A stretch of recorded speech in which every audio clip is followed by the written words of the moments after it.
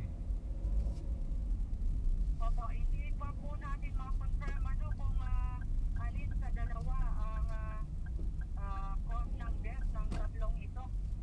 Kung sino yung nakasama talaga sa tatlong ito. Sa report natin, inano na lang po, tinuutal, kumbaga. Opo. Teniente Evelyn, yung pong tatlo, saan po ang mga tama nito? Itong mga namatay, on the spot po ba ito? Dead on the spot? May isa po niya na dinala po sa hospital pero na-declare din po na dead on arrival doon.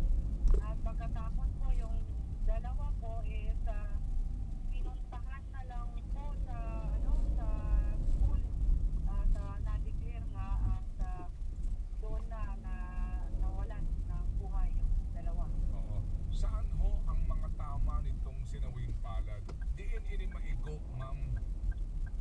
Hindi po natin ma-determine kasi ang report po na natanggap natin is ito nga po yung hypovolemic shock due to gunshot wound. Oo. Wala pa hong detalye kung saan po mga tinamaan ito. Yes po. Opo. Ito hong mga napatay na ito, nasaan sila nung nangyari po itong pamamaril? Nasa loob po ito ng mga classroom kasi ongoing po yung klase sa oras na mangyari yung insidente. Oo. So, ito hong tatlong ito, sila ang unang-unang kumbaga, walang kaalam-alam na pinaputukan nitong mga namaril na ito? Hindi natin masasabi sir kung sila nga ang unang pinaputukan. Oo, kasi random naman po yung pamamaril. Yung pong ginamit po na barel na 9mm, kailan po na-recover at nasaan na ngayon? Ayun, ating mga parako is nasa pagsabihan na po ng ating kapulisan sa Police Station 1 po sa San Jose. Oo, pero yung nga po, yung 9mm ho ba na-recover bit nung Nash nung siya'y mahuli? At yung ho bang 38 caliber po, hawak pa rin nung J nung siya'y mahuli?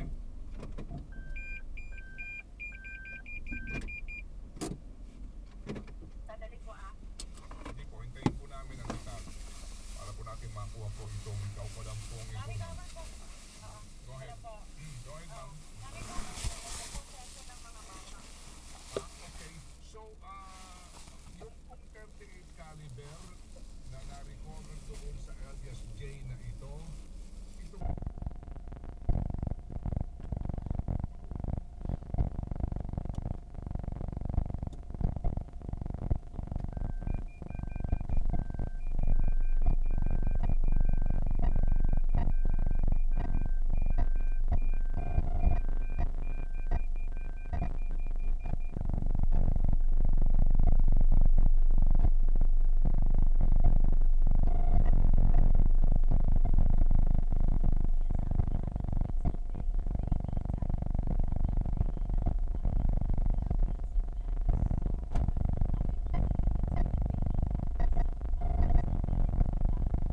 Yun ang problema. And then,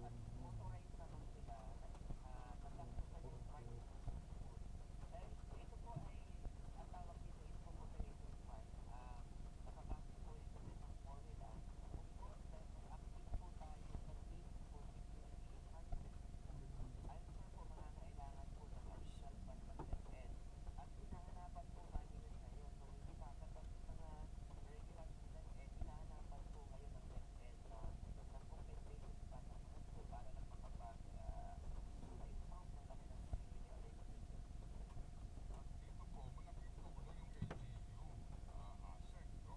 Kasi pag sinabi natin pangangailangan sa pera na naman, kayo po taon-taon nagsusumite ho ng inyong budget sa Kongreso at pag nataon napapawasan pa kayo, definitely, ang lagi yung katwiran dyan, ito wala ng pondo. So yung mga LGUs, lalo na po sa inyong mga LGUs na sinasabi na mayayaman.